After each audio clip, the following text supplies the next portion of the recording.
counts as good luck to me. Yes, that's not an unreasonable way of looking at it. Okay. We've been delayed long enough. Time to move on. Yeah, let's go!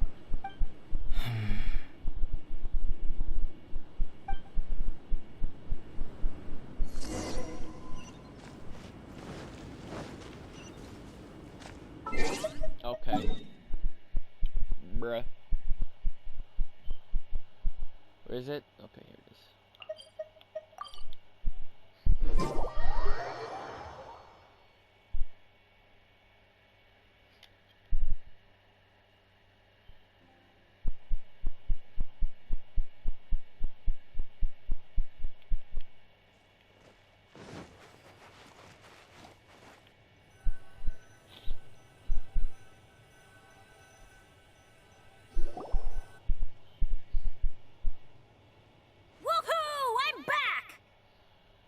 Cyrus doesn't seem to be here. He must have headed up the mountain.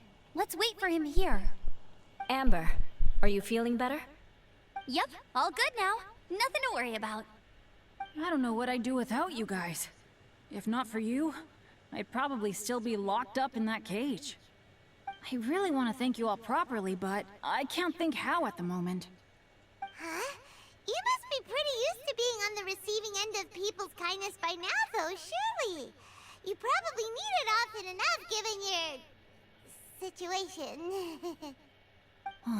Come on, don't put it like that. Sure, plenty of people have shown me kindness before, but that doesn't mean I will ever take it for granted. No matter how many times people help me out in life, I will never forget any of them. Well, instead of repaying those who helped you, perhaps you could help others yourself. Everyone meets others in need from time to time. By choosing to be there for them, you're passing the kindness you received onto others. Yep, you're right. That's what I've always tried to do, and will always continue to do. Right. And when Cyrus gets back, I'll find some way to help him out too. This has been quite an eventful day. Yeah, it has. It's really hit me how tired I am now that I've started to relax. I need to rest. Everyone, please excuse me for a while. Yeah, I need to get some water and maybe a piece of fruit. Once I'm rested up, I need to get back to being an instructor again. Well, it looks like the curse of the mountaineers who couldn't get off the mountain is finally broken. Feels like an action-packed chapter has come to a close. Shall we find somewhere to rest and chat too? Why not? Then, please, come with me.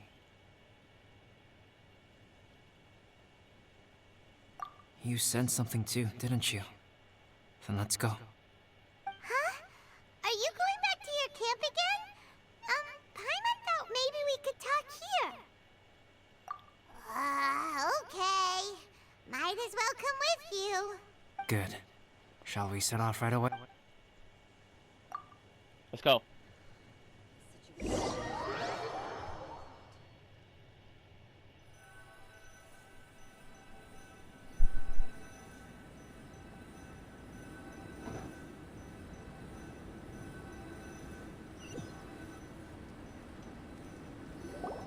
Sorry for bringing you back here once again. Some topics are best discussed in private. Is this about the imposter? That's right.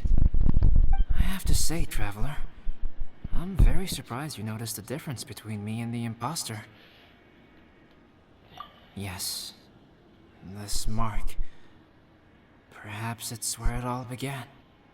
Okay. Ooh, sounds like the beginning of a big story. Keep going. Well, I can't deny that what I'm about to say does sound like something from a children's storybook. Cutscene? So, Story cutscene? what do you think this diamond-shaped mark means? A tattoo? A crest? Something else? No. Consider it a birthmark. Have you ever seen an intricate glass ornament and wondered how it was made? Well, one method for crafting with glass is a technique known as glass blowing. Glass blowing is not a widely known art in Teyvat.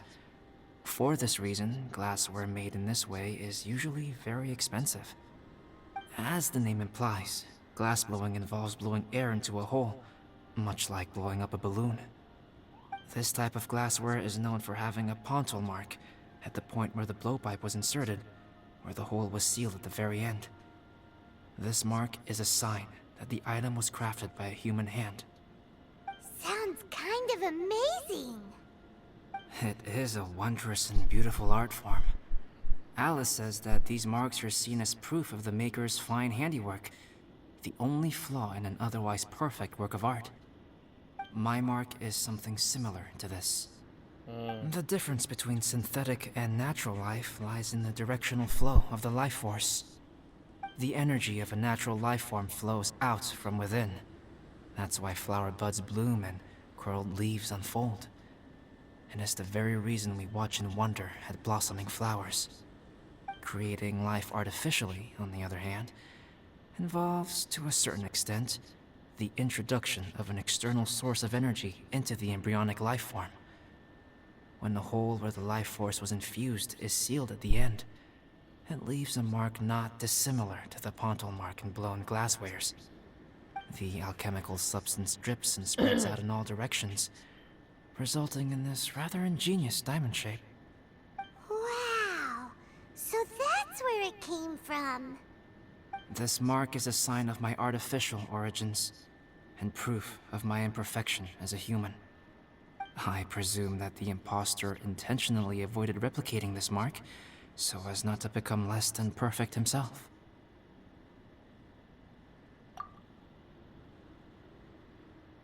You are fundamentally different from other people. I have few qualms about sharing my secrets with you. Just as Paimon said, it all sounds like a story. Even if you were to tell anyone else, they would regard it as nothing more than a tall tale. Yeah. The transcendent and miraculous are not the only things to which human beings aspire. They pursue the everyday, the ordinary, to a far greater extent than I would have ever imagined. People like to believe that those who are thoroughly different from themselves could only ever exist in stories. It makes things much easier. Or, in other words, all the unfathomable things we've seen recently would make good material for a novel. I have friends who write novels. If they wrote this story, it'd probably be even more complex. Making up stories is easy. Even Paimon can do that. Oh. I didn't know you had that kind of talent.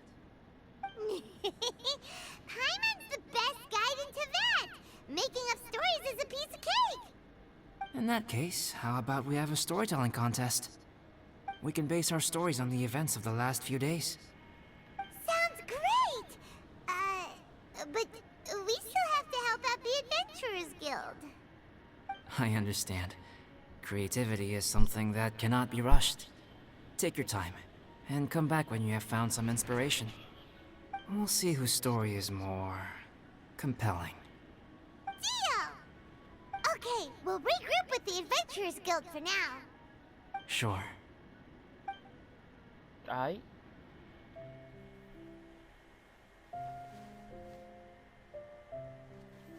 My story. Yes, I should have known. Master's failed specimen in the dragon's belly. This is where the story truly begins.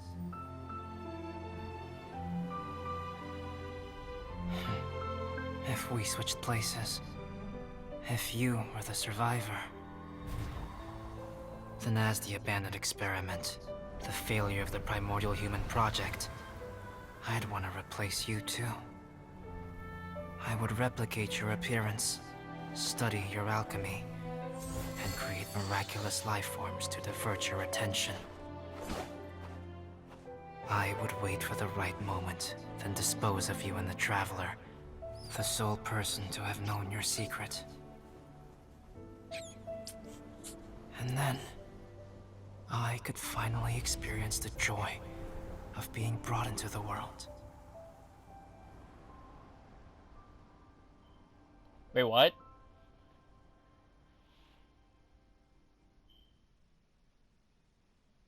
he trying to kill us? What the fuck?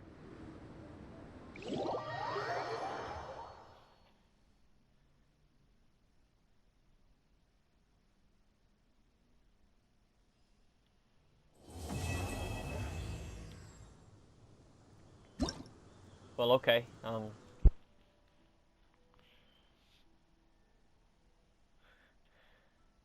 He's trying to kill us now. All right. Well, that's done. Is that it? Okay.